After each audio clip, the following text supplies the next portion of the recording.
Iran ও যুক্তরাষ্ট্রের মধ্যে চলমান উত্তেজনা চলছে ৬ মাস ধরে। এবার সেই উত্তেজনাকে আরও এক ধাপ বাড়িয়ে দিল তেহরান। এবার কোনো রাগঢাক না রেখেই যুক্তরাষ্ট্রকে সরাসরি পারমাণবিক অস্ত্র নিয়ে ভয়ঙ্কর এক হুমকি দিয়েছেন ইরানের এক প্রভাবশালী ধর্মীয় নেতা।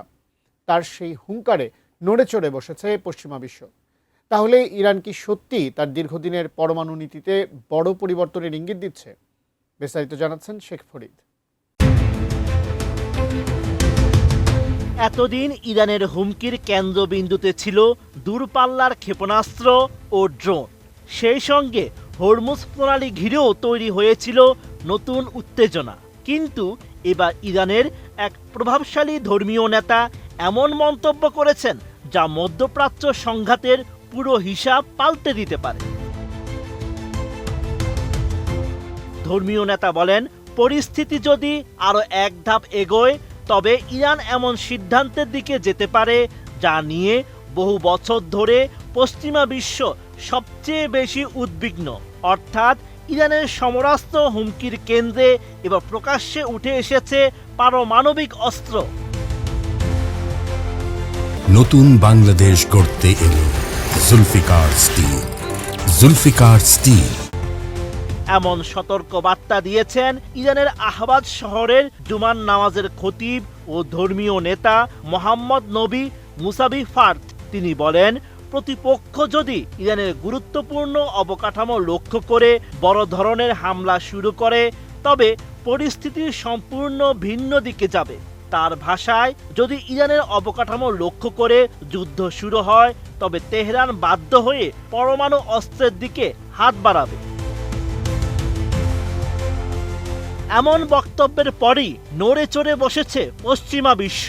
বিশ্লেষকরা বলছেন, এটি এখনো ইরান সরকারের পক্ষ থেকে পরমাণু অস্ত্র তৈরির কোনো আনুষ্ঠানিক ঘোষণা নয়। তা সত্ত্বেও বক্তব্যটির রাজনৈতিক গুরুত্ব কমও নয়।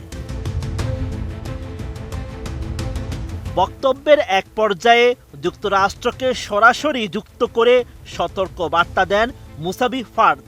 তিনি বলেন, সংঘাত আরও বিস্তৃত হলে ইরানের ক্ষেপণাস্ত্র এবং ড্রোনের সরাসরি লক্ষ্যবস্তুতে পরিণত হবে মধ্যপ্রাচ্যে অবস্থিত সব মার্কিন ঘাঁটি।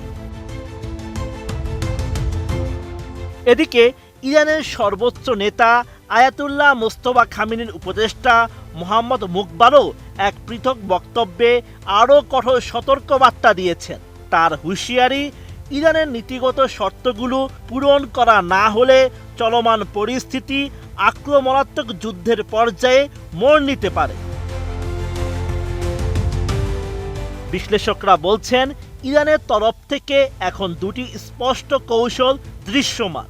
একদিকে হরমুজ প্রণালীর উপর সার্বভৌম নিয়ন্ত্রণ রক্ষা, অন্যদিকে চাপ বাড়লে সর্বাত্মক সামরিক প্রতিরোধ। আর এর সঙ্গে পরমাণু অস্ত্রের সরাসরি ব্যবহার সম্পর্কিত নতুন সতর্ক বার্তাটি পুরো মধ্যপ্রাচ্য পরিস্থিতিকে আরও জটিল ও স্পর্শকাতর করে তুলেছে। Sheikh Farid, ATN news.